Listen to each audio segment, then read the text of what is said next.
Hello everybody, I've got quite the showcase for you guys today. There are a few surprises here as well. First off, being very obvious, we are gonna unusualify a Schadenfreude here. It's pretty well known by now that Scream Fortress 2020 have quite the hype unusual taunt effects. And I've actually decided to pick myself up 3 of them. We're gonna take a look at them in-game, and then that will also reveal their effect. But before we do that, I figured we should just start by unusualifying this Schadenfreude and see which effect we get. Hopefully it's one of the doppelgangers. Hopefully. It is not, it's the spiders. Probably the worst we could have gotten. But hey, it was worth trying, we could have gotten something nice. I don't think either way that it would have replaced my current Schadenfreude, which is one of the first Halloween taunts, like Purple Ghost or something. However, it would have just been nice to have a doppelganger one, because you could like triple laugh at people if it was necessary. I guess that was not meant to be. Regardless, let's take a look at the other taunts that I actually purchased and selected the effects of. I feel like we should just start with the Conga.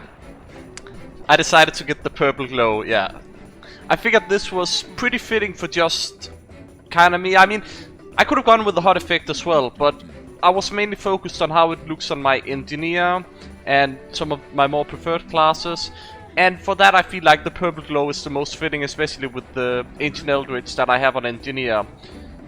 However, as I said, I could have gone with the, you know, the one that looks a bit like hot. But the problem is you don't actually have weapons out when you're taunting, so you don't really match it that well. And that's why I mainly decided to go for the purple glow. Now to go with this whole theme, we also have the high five, also with a purple glow.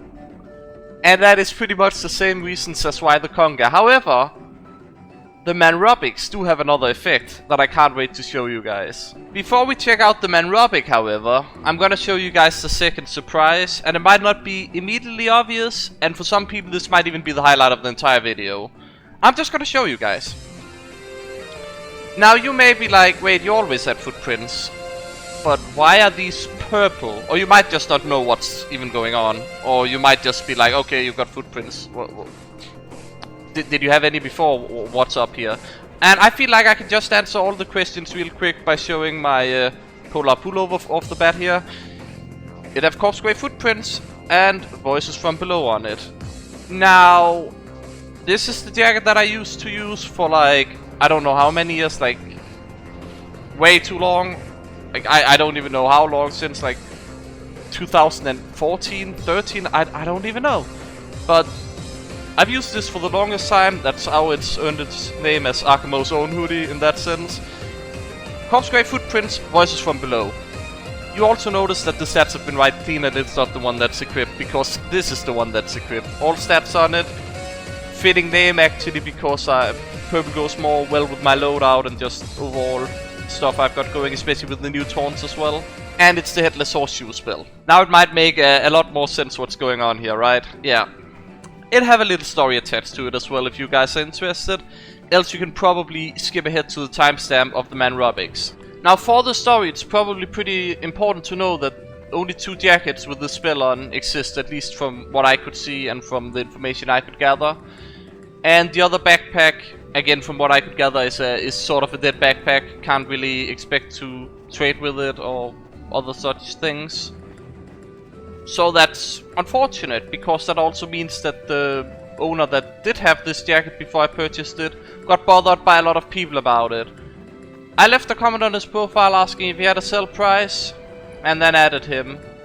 He accepted, we got into talk, and he told me to make an offer, and also told me that he kind of had enough of people wanting to buy it, so he was just like, fuck it, I'm selling it.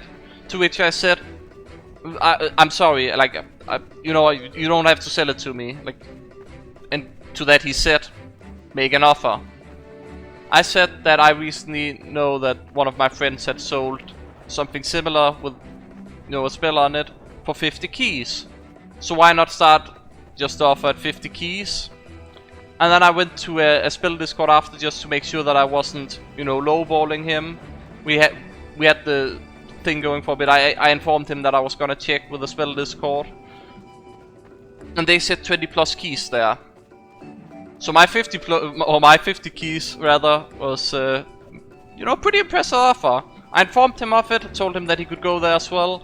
I think the Virtual Economist made a video about spells, that's where I found the spell Discord, by the way. So I also informed him that he could go to that video, join the Discord, check the messages that I had with the people there, like himself, for himself. And that they said that it was 20 keys. And all in all, he was pretty happy to sell it, I was pretty happy to buy it. And I don't know, my luck just works in that way. Like, this is typical my luck, honestly, that I'm the last drop in the bucket, that people just like... I don't know why. It's just... This happens so often, not exactly with, you know, fuck it, I've been annoyed by so many people, I'm gonna sell it now. But just the way that my luck works in this situation is just so typical my luck, I feel like. And that's about where the story ends. I have the jacket now, I paid 50 keys for it, we're both happy. And that's it. And he was actually talking about how he had paid like very low for it originally and how he made so much profit for it. So by the sound of that, he was pretty happy with his overpay offer. Now the Mannrobics, I did go with the Doppelgangers on. I feel like this might be one of the best taunts to get the Doppelgangers on specifically. And if there had been an orange and a purple Doppelganger version, because I believe there's a green and a purple and a green and a orange one, like respectively, then I would have considered that because it would fit with like one being hot and the other being the purple unusual head effects or something. I don't know. It was a consideration, but since that didn't exist, I feel like the obvious best was the team colors for me specifically. Now the good thing about this is that it's an all class with, well, you can move it around, you can also stand still. It have a lot of movement going on that you can, you know, turn on. And otherwise you can just move them around. Now an important thing to know with the Doppelgangers though is that if I do it like this, you would think, oh, they should spawn on your side. No, they don't. If I want to spawn them on my side, I need to, of course, you know, this way. But since you can turn with this taunt, it doesn't really matter. And I feel like with the Conga, you want to try and get it this way, so you already have a Conga line. But with the high five, for example, it's pretty bad that there's a guy, like, it'll look bad when somebody high fives you, as an example, if it's this way and you always want to be it like this way. I can also imagine that a Schadenfreude where people pop up on the side and laugh with you would be amazing depending on how that looks. That was kind of what I was hoping for. Didn't get it, so aside from that, we had a lot of good shit shown here. Hope you guys enjoyed this, I'll see you again next time.